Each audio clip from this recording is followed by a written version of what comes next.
Hi, everybody. We're live. Welcome. It's Welcome. Good Friday today. Oh, Yes, happy Good Friday, guys. Happy Good Friday, everybody. And thank you for joining us for this webinar. Yeah. We're happy to have you with us. We are. To my left is the wonderful Emily. And to my right is the amazing Jess. Perfect. And we're very happy to see you guys today. It's sunny. It's a beautiful day. It is. If you want to introduce yourselves and tell us about a time you made a mistake in English or in another language. Maybe funny, if you have any funny stories. Yes, we would be interested to know if you ever made a mistake. Jess, do you want to start? Do you want to tell us about? Sure. You already know my story. But I made a mistake when I first moved to Italy. I didn't know any Italian when I first came here. Just hello. And when I was introducing myself to people, I wanted to say that, hello, my name is Jess and I'm very happy. However, I was not saying this. I was actually saying, hello, my name is Jess and I'm very easy. Okay, yeah, because you have felice and facile. And I was getting these two words mixed because to me, they're the same. They sound, yeah, so really similar. And yeah, I guess saying you're easy is similar to in England if we would say we're not easy. the way you want to be introducing yourself. No. But it's been like an ongoing joke between me and my group of friends because that's how they met me as. So now it's just an ongoing joke with them. You can laugh about it. Exactly. Hi Fabrizio, welcome. Thank you for joining us. Please introduce yourself and tell us a time you made a mistake in English or in another language. So Jess was just saying that she got the two words felice and facile confused. So she introduced herself saying, I am easy. Instead of I am happy. With a different meaning. Different meaning completely. Hi, Alessandro. Hello. Also, can you tell us a time you made a mistake in English or in another language? So I think my mistake is, when I met my boyfriend, we started dating, we started getting to know each other. And at one point we had quite a deep conversation about our feelings, about our personalities. And I told him that I am sensitiva, because in English, sensitive means someone who is they think about other people, they're kind, maybe they're emotional, they're in touch with their emotions. But in Italian, I learned that it means that you talk to dead people, that you kind of communicate with a different world. So my husband, or my boyfriend then, was very shocked to hear that I was sensitiva. But actually, I meant sensibile in Italian, which in English means something different. So yes, I had to clarify that I don't talk to dead people. I'm not a medium of any kind. Hi, Fabrizio. How are you? Hello, so many people are joining us. Amazing. Julia, perfect. Excellent. I have been making the mistake between actually and currently. Can anyone tell us what is the difference between actually and currently? Yeah.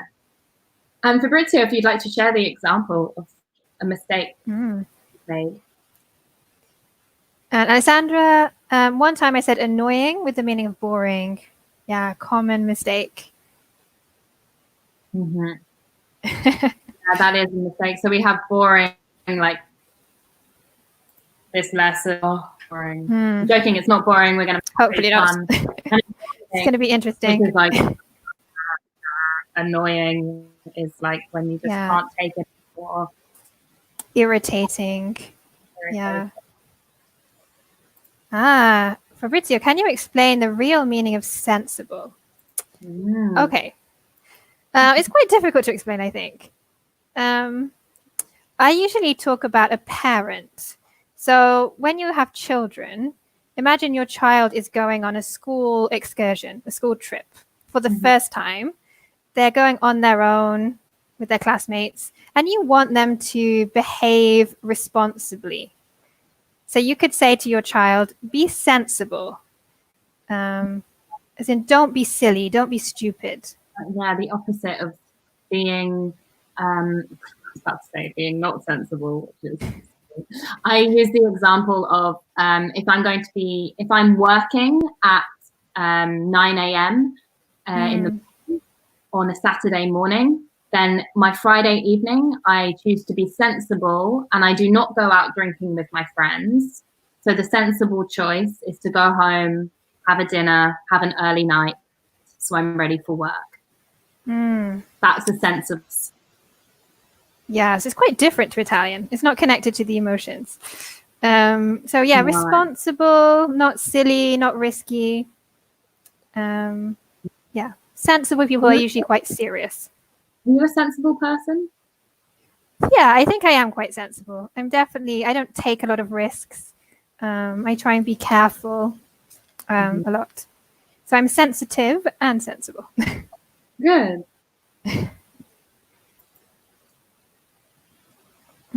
Parents for relatives, another mistake. Okay, so relatives are people that we are related to in general. So it can be our far away family, maybe our cousins, our grandparents, our great grandparents, and our parents are our mum and our dad. Yeah, in English, just two people. I use actually when I want to talk about nowadays. Okay, so yeah, this is a mistake. Yeah. So nowadays, We would use currently, yeah, or currently, nowadays, at the moment. Also, you can say. In this period. Whereas, how would you describe actually? I always say actually is like in reality. Yeah, what I mean actually in reality. Yeah, it's like maybe I'm contradicting you. So Jess could say, "Oh, Emily, it's a really beautiful day." Actually, here it's really depressing and grey. Yeah. So I'm like saying it's not true. Using pretend to mean demand. Excellent. Let's see if anyone knows, what does pretend mean in English? Yeah. Yes, do you want to explain demand? What does it mean to demand? To demand something, for example, I could demand Emily now to write the definition. So I am telling her, I'm giving her an instruction. Yeah, a command or an instruction. Or maybe I insist. Yeah, but I mean, we can say also that if you have a child, a young child, they are very demanding. They require a lot of your attention, for example. So you can say that they are demanding. Yeah, they need a lot of attention. Definitely. Okay, if anyone can tell us what pretend means, that would be great. Welcome, you're welcome, Fabrizio. Eventually is, in my view, and other false friends. It is a little bit of a false friend. I don't know if you know this one. I learned this one quite recently. Please tell me. I'm learning now. Eventually in Italian, I think, has more of a condition. It's not fixed. So like if I say something might happen eventually, maybe it will happen. Possibly. Whereas in English, there's not this sense of possibility. It's just in the end.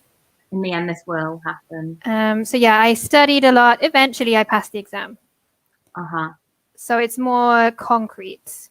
Whereas in Italian, maybe it will happen, maybe it won't.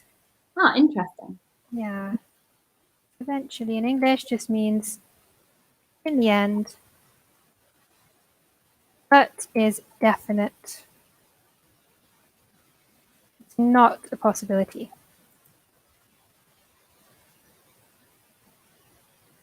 Yeah, Fabrizio, pretend means changing your behavior. Andrea, like acting. Yeah, nice. Maybe we can ask them a question. What did you pretend to be when you were a child? So when we're children, we usually pretend a lot. What did you pretend to be when you were a child? Yeah. I used to pretend to be magic. I used to like to pretend that I could fly, or I pretended I had a magic wardrobe. So when I went into the wardrobe, it would transport me to different worlds. Like blind wardrobe. Yeah, a bit like Narnia. Narnia. Not as glamorous. I probably climbed into my wardrobe a few times, hoping to end up in Narnia. In a different place. What about you, Jess? Did you pretend to be anything when you were a child? Yeah, it's actually so funny because I'm writing a book at the moment, and I rewrote the start to my book, and the new introduction is actually all about pretending, about playing characters that you're supposed to, like you think you're supposed to be. Yeah. So it's actually a really interesting concept, I think, of this pretend and what is real and what is pretend. Do we know? Yeah. Even as adults, yeah, we pretend to be happy. We pretend to be friendly.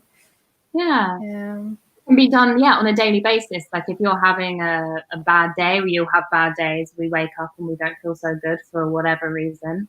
And you still have to go into work, especially if you are a teacher or you deal with people. You have to put on a front. Therefore, you're pretending to some degree. I find it interesting because sometimes you start pretending, but by the end, you feel positive. You start actually being positive. So yeah, it can become real. Hi, Lavinia from Milan. I used to pretend I was a teacher. Nice. Cool. I used to pretend to be a superhero. This is really common. Superman, Spider-Man. Yeah, Fabrizio was just saying, in Italian eventually means maybe. Whereas in English, in the end. Yeah. It's more definitive. Okay, guys, shall we move on to the focus? If you guys want to continue telling us what you pretended to be as a child. But in the meantime, we'll continue looking at false friends. Oh, Julia has two. When I was a child, I used to pretend to be a lot of things. A dancer, an ice skater. Yeah. But I often pretended to be a grown-up wearing my mother's high heels. Yeah. Did you ever do that, Jess? Did you wear your mum's clothes? No, actually, I didn't. I didn't really wear my mum's clothes. Or maybe I did. She might be watching this and be like, I remember differently. But I don't remember so well. Yeah, no. Me too. I don't think I did it a lot, but sometimes I think. I maybe tried on a dress, an old dress of hers. Okay, let's have a look. Jess, would you like to read for us? False friends. In this focus activity, false friends, common errors. Excellent. Can you guys tell us what is a false friend? Can you explain? What does it mean? What is a false friend? In English. Not literally a false friend, someone who is pretending to be your friend. But in, I don't know, in grammar or in literature, what is a false friend? Language. Another example of a false friend is finally to say about time and not at the end. Finally. So yeah, I would say finally in English is similar to eventually. Yeah. Like, I worked really hard and finally I passed my exam. But that would still be true, I guess, because you're talking, and it's always sort of talking about something that's true from the past. Yeah. Finally, I hope to achieve something. Yeah. But yeah, I guess very similar to eventually.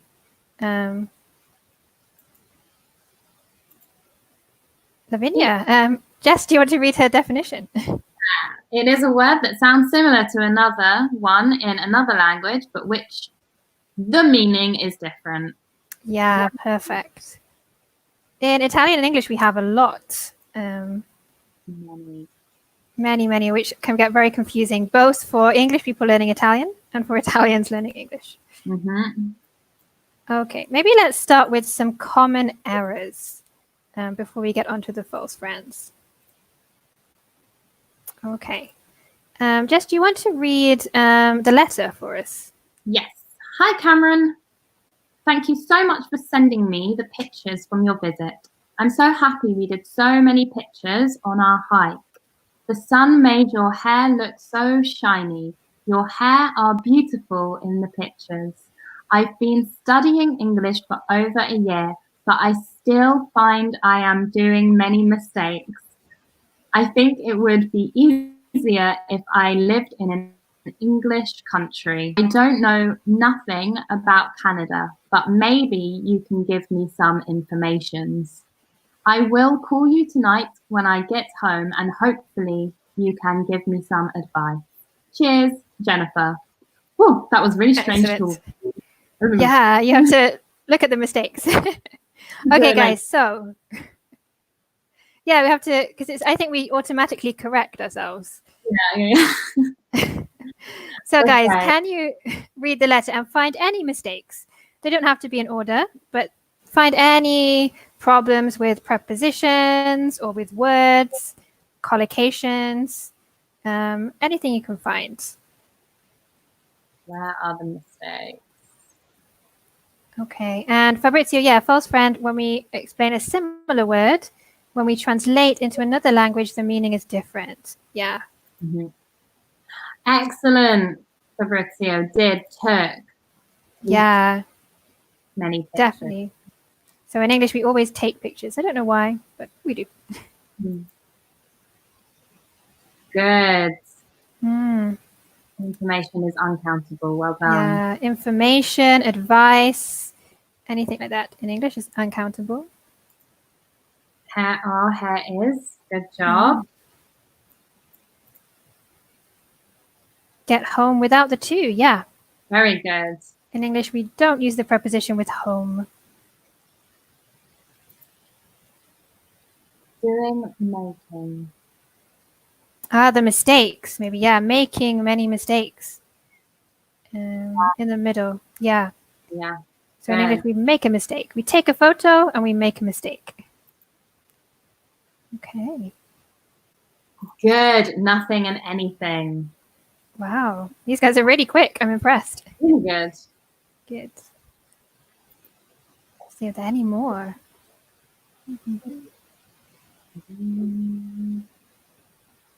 Maybe there's one more.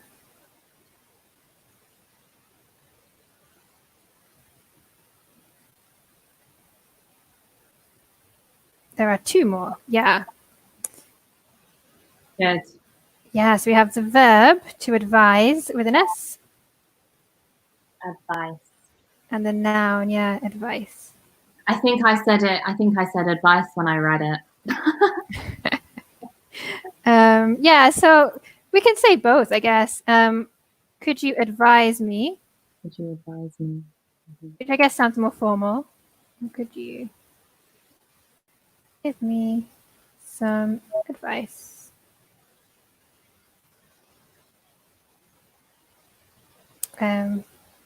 Yeah, maybe you automatically corrected yourself. I think it's something even a native speaker would miss if we're not really thinking about it.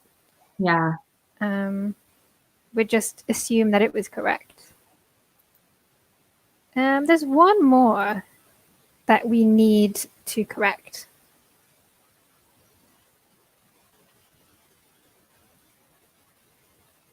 We have this one here.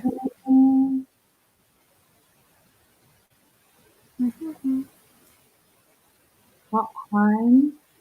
When I get home is okay because we're talking about in the future. When I get home, not the past. What is missing here? In an English country. It's a strange sentence, an English country. There is only one English country technically, which is England. So what do we need here? Canada is not an English country. It's an English country.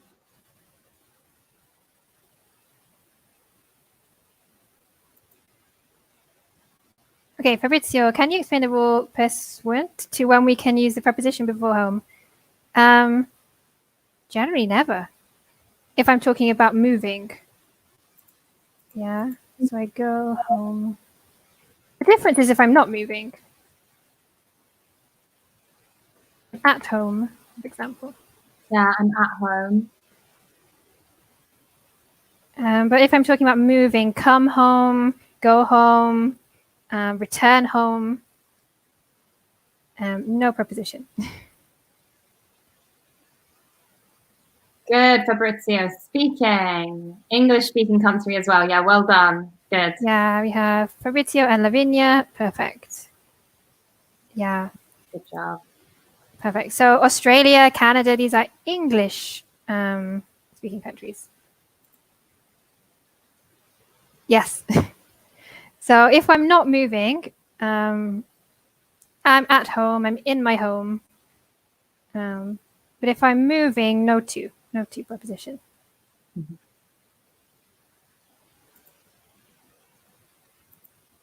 Jess, can you tell us what is the correct form? Without the preposition. So when I get home. Get is like to arrive, so it's kind of a sense of movement. I'm arriving. Yeah. Yeah. When I get home, I will make dinner. But right now, I am at home, obviously. Yes, we are all at home, I think. Yeah, so generally when we're moving, we don't use the preposition. Yeah, so in the text, when I get home.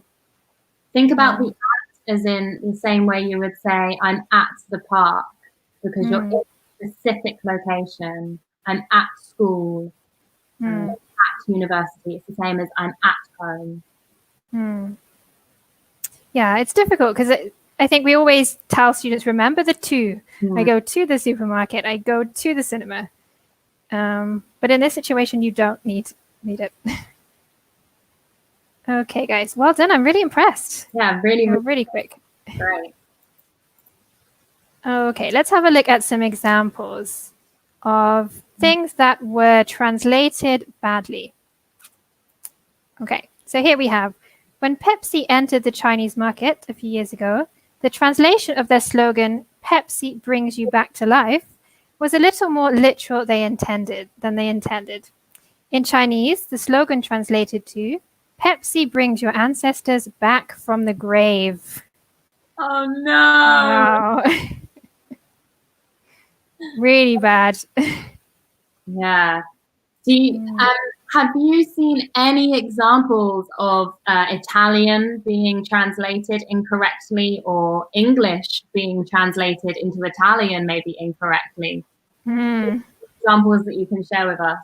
I saw one recently before quarantine. I was in London and I came back, and at the airport here in Bologna, I saw a big poster for transfers in Milan rather than transfers to Milan.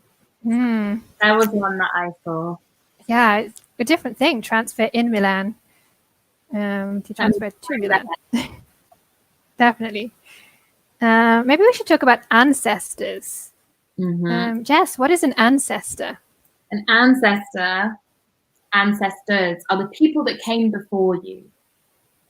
So, yeah, my great-great-grandmother and great-great-grandfather are my ancestors who are dead now. So. Yes. So bringing your ancestors back from the grave is kind of scary. Yeah. Like a horror film, maybe. Zombies. Jess, you want to read the next one? Yes. So, oops. General Motors was confused when their new car, the Chevy Nova, wasn't selling in South America. The company finally realized that nuova in Spanish translated to "it won't go." Sales radically improved after the car was renamed the Cardi. Hmm. I don't know if I pronounced that right. Yeah, I don't know either. Caribe, maybe. I don't know. Yeah, so Fabrizio, yes, the ancient people, the ancestors, people who came before us, usually quite far before us. I guess this is similar to in Italian. If you say non va, means it doesn't go. There we go. Yeah. So again, you guys, please tell us if you have any stories of funny translations, things that have been translated incorrectly into Italian or into English. Let us know. Okay, let's have a look at this one. Sometimes it's one word that changes everything. When Parker Pen marketed a ballpoint pen in Mexico, its ads were supposed to say, "It won't leak in your pocket and embarrass you." However, the company thought that the Spanish word embarazar meant embarrass. Instead, the ads in the Spanish said, "It won't leak in your pocket and make you pregnant." Wow, yeah, I know embarazar in Spanish is to be pregnant. Definitely a mistake. Yeah, definitely. I think especially these false friends, when they sound similar, sometimes we don't even check. No. We assume it's the same. And yeah, it's always good to check, even if you think it's correct. There is a possibility it has a different meaning. Excellent. Okay, Jess, have you got any other stories of anything that has been translated in a funny way? Not so much funny, but a mistake I made a lot was when I first came here and I was going to meet my Italian friends, and we decided to meet at a certain place at a certain time. Me being very British was always there on time and maybe even early, to which I would then receive a message 10 minutes after the meeting time saying, "Arrivo." So I thought that meant I'm arriving, or like I'm here, I've arrived. I'm almost there. But I have now learned that it does not mean this. It means probably I am still sat on my sofa and I am getting dressed maybe, and I will be another 15 to 20 minutes. I'll be there eventually. Eventually, exactly. So now I tend not to leave my own apartment until I've actually received the Arrivo message from a friend. They're like, now is the time to leave. Now to leave. Fabrizio, is it true? Yeah, I think it's true. Yeah, sometimes these marketing companies don't check. Julia, what does leak mean? To leak. Jess, do you want to talk about leak? To leak. I think that's a good example. If your tap, I'm just seeing it because I can actually see mine kind of.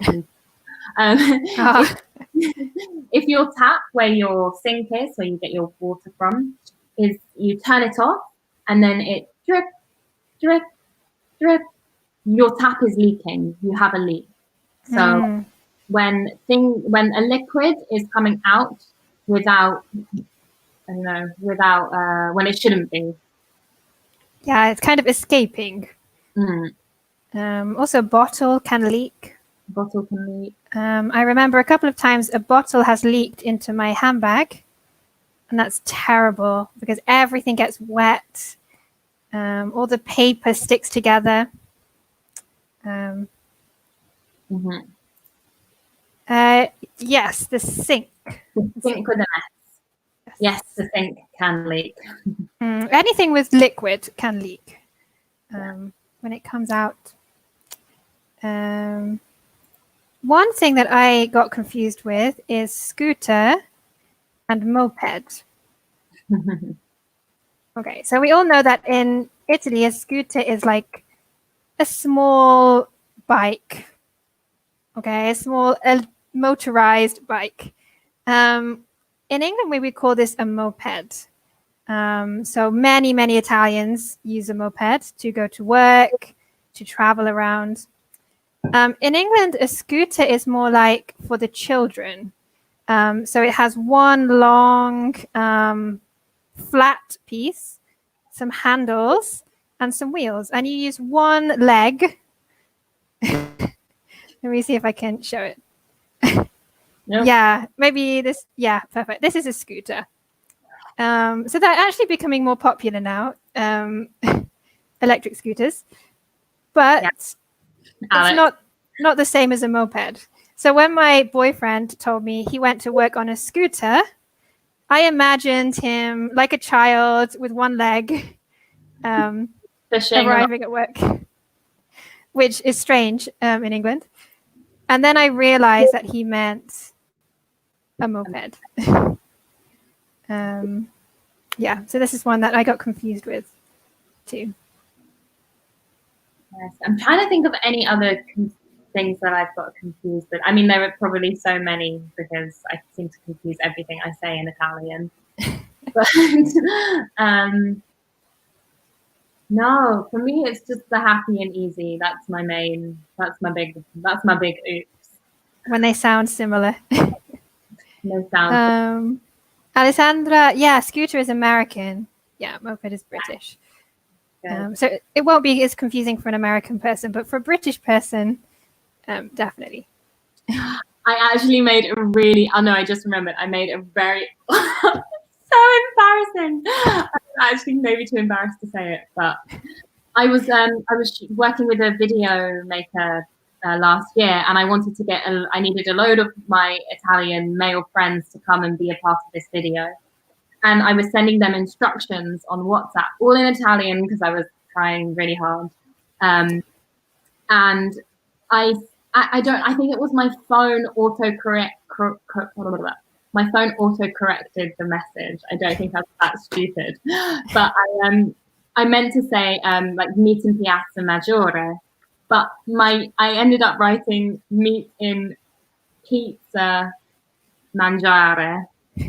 So Piazza Maggiore, Pizza Mangiare. I honestly, like, I'm going red now thinking about how embarrassing that mistake was. I was so embarrassed when I realized. Did they all understand, or did they write back saying? Actually, like, nobody wrote in the message. They kind of ignored it out of politeness. Like, my best friend, he said, Jess, you do realize that you've said pizza and gelato. So yeah. Okay. So they didn't really make fun of you for it, but it's embarrassing. But I think it's so common. I think when we're learning languages, I mean, for me, myself, I'm really struggling with my confidence when I speak Italian. But it's like accepting that it's okay to make mistakes. They're going to happen. And after you will laugh about it. It will become a story. Exactly. And maybe I will be able to share more. Yeah. And also, like, knowing that when you are learning a language, that anyone learning a language knows how difficult it is. So usually very sympathetic. Which is definitely to remember. We're all in this together, you know. Me and Emily are teaching you English, but we are also learning a language as well. So we understand. Yeah, it's easy to make a mistake, especially with these false friends, especially with things that sound similar. I have a similar story. When I first came to Italy, we needed to go to the Questura, which is a place, I think, to get your documents. But I understood in Questura, so like now. And I couldn't understand why everybody kept saying, you need to do it now. I was like, why? Why is it so urgent? Questura, now. But actually, then I learned it was the office, the name of the office that we had to go to. Yeah. So yes. Don't worry, guys, if you make mistakes, you will laugh about it in the future. And you'll never forget it. You'll remember it even better. No. Oh, actually, I do remember I got really confused. There was a builder who came to work downstairs and he came up to ask me for a broom. And I remember because I was studying so much at the time and I knew what a broom was. But I looked at him and I was so confused and I went away to try and find the object that he needed. But like kind of knowing that I knew what the object was, but like just looking for something. looking for this thing, and I can't. I brought back. What did I bring? I can't remember. Oh, yeah. I don't know how to describe it. It's like Oh my goodness, I don't even know the name in English. Like the dustpan part that you bring, not the broom, the thing. Not the whole. Not the whole thing, because I was trying to think, like, what could he need? And I knew that it was something to do with a broom in my head, but my stupid brain didn't actually remember the word broom. So I brought him, like, the pan part. And he looked at me like, no. No, you didn't understand my question. Oh, no. Try again. Eventually we got there. Okay, yeah. So we all have funny stories, guys. We've all made silly mistakes. If you guys want to continue telling us about any mistakes you guys have made, if you suddenly remember, please do. In the meantime, let's have a look at these marketing blunders. So blunder is like a mistake, a stupid mistake. So let's read Frank's homemade sausages. You will love our delicious sausages. We don't add any contraceptives, so not only are they delicious, but they are also healthy for you. Okay, there's a big false friend in here, guys. Can you tell us what is the false friend? And what is the correct word? Yeah. Have you ever made a mistake with this word, Jess? I haven't, luckily. I did when I came to Italy. What did you say? Because it's kind of, I don't want to tell them the word because it's the opposite. Yeah. But yeah, there are two words which are quite similar but have the opposite meanings in English and Italian. One thing in the pharmacy, one thing. Did you ask for it in the pharmacy? No, but I remember talking about it with people. Yes. So guys, what is false friend in number 1? What is false friend? Frank's homemade sausages. I really, really want a hot dog now. I'm looking at that picture. Yeah, definitely. Yeah. So here we have two words which really mean the opposite thing in English and Italian. Jess, do you want to talk about contraceptives and I'll talk about preservatives? So contraceptives are what women would use to stop getting pregnant.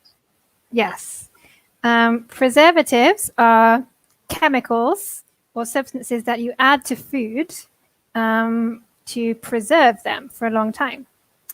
But obviously in Italian, preservative is to stop getting pregnant. So it's kind of like a strange circle. Yes. So if you go to the pharmacy, you don't want preservatives. And in your food, you don't want contraceptives. No. Very confusing. Yes. And then we have... Should we go to the next one? Yes, let's move on, yeah. We have home decor. This week only, our pillows are 50% off. The pillows are green, morbid, and medium-sized. Perfect for indoors or outdoors. Come and see what we have in store. Excellent, guys. So what is the false friend here in number 2?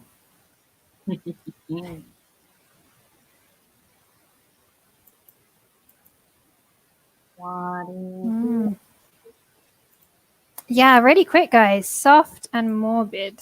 Great. Yeah, really good. What is morbid in English? Do you guys know? What does morbid mean? It exists, but it has a different meaning.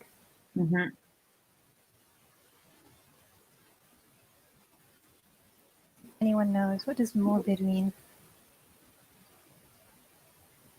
I really don't like the look of those pillows. They're very yellow.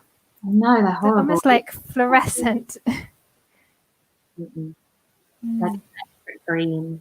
No thanks. Yeah, I don't think I would add them to my apartment. What does morbid mean? Creepy? Heading in the right direction. A pathological state, okay. Yes, it's a bit more specific than this. Morbid is usually something connected with death or with dying. So if I'm having a conversation with my friend, and we talk about when I die, I want to be buried at sea. Okay, this is a morbid conversation. Very morbid. Italian morboso. Yeah, so there is a similar word in Italian, just not soft. Excellent. Well done, guys. Okay, we have 2 more. Peter's Fine Shoe Shop. Come into Peter's to find your next pair of shoes. Our shoes are high quality leather, sleek, and sensitive for all occasions. Yeah. Can you tell us what is the false friend? A strong feeling, about death in particular. Jess, do you know anyone who's really morbid? He always talks about these kind of things. No, I tend not to surround myself with morbid people. Yeah. Not a good friend to have. Morbid is horrid. It's more than horrid. It's specifically about death, about dying. My husband's dad can be quite morbid. I remember one of the first times I met him, he and a friend were talking about funerals, this kind of things. So, yeah, that was a little bit morbid. A bit morbid. So morbid, connected to death. Then, what we've already mentioned this false friend that is in this Peter's Fine Shoe Shop. Can you tell us what it should read? Nice, suitable. Oh. Yeah, really good. Good. Yeah, suitable for all occasions. Good.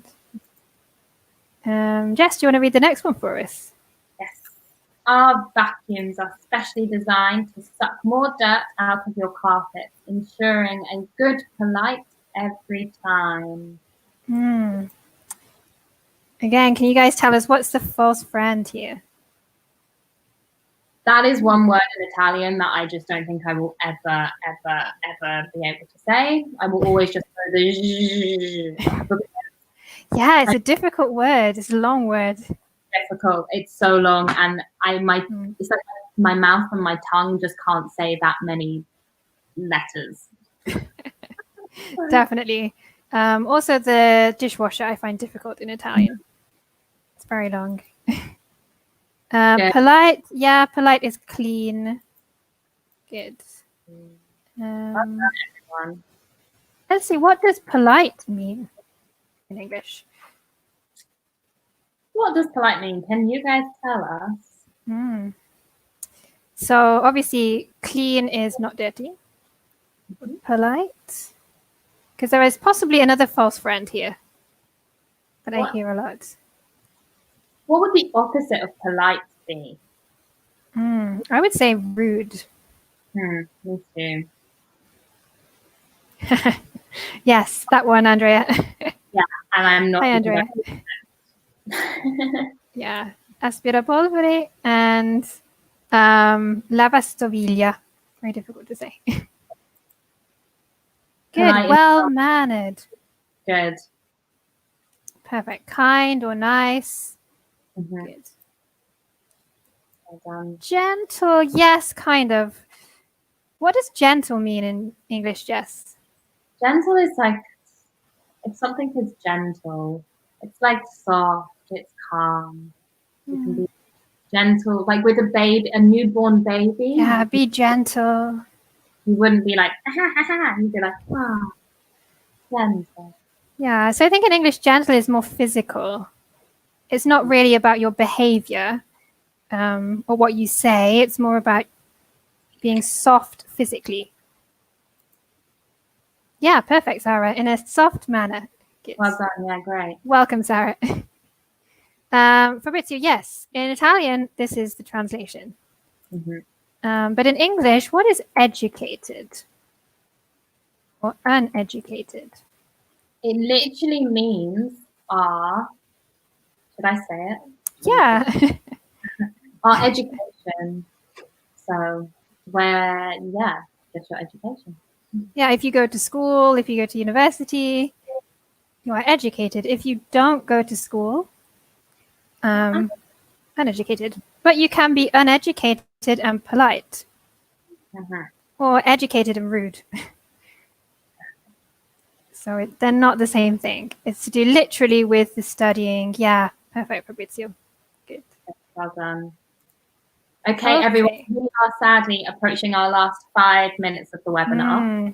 So if you have any questions, any other examples you'd like to share, now is the time. Yes, please do. Maybe a good way to finish, to recap, is getting them to fill these gaps as well in the meantime, because this is kind of a review of what we've mentioned. Okay. So, number 1, I can't watch movies about the war. I'm too, and I cry too much. Which is the correct word? Yeah. So when you cry, when you're emotional, you are, in English? Well, Emily's trying to tell her husband, not that she talks to dead people. Oh, that I talk to dead people. I'm not morbid.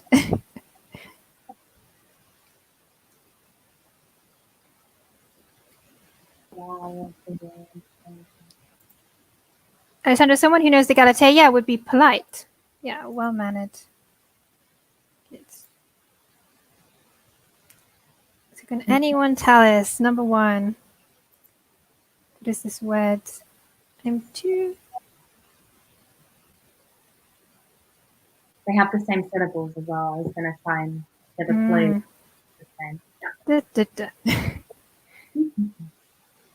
Or number 2, the park is littered with garbage. Someone should really it up. And then we have number 3.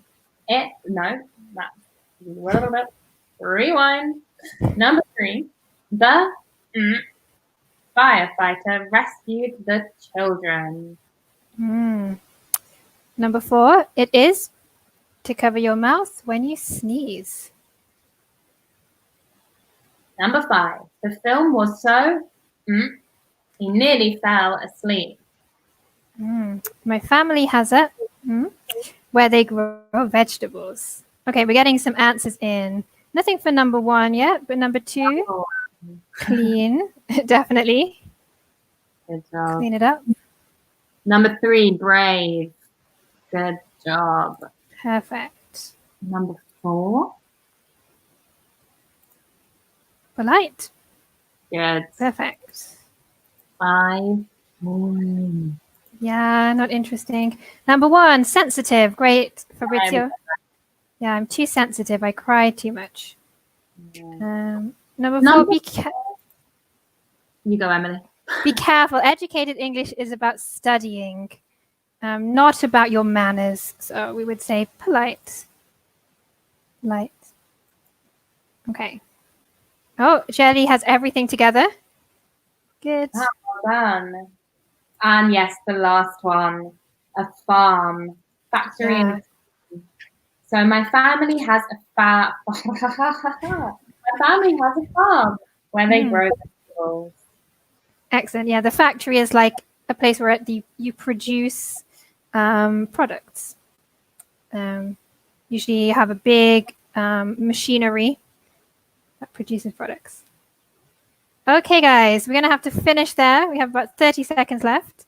I think from this one, I would say the one to remember is educated. Educated and polite. Educated is definitely only about studying. Whereas polite is about being kind, respecting other people. Jess, anything you think they need to remember? To make loads of mistakes. If you take anything from this, keep making mistakes because it's the only way you learn. Yes, keep trying, keep making mistakes. Yeah, Yeah, Benetton has a factory. Okay, Warhol has a factory. Good. Okay, guys. Thank you very much. Happy Easter. Happy Easter. Have a lovely day. And yeah, keep trying, keep making mistakes. Bye. Bye.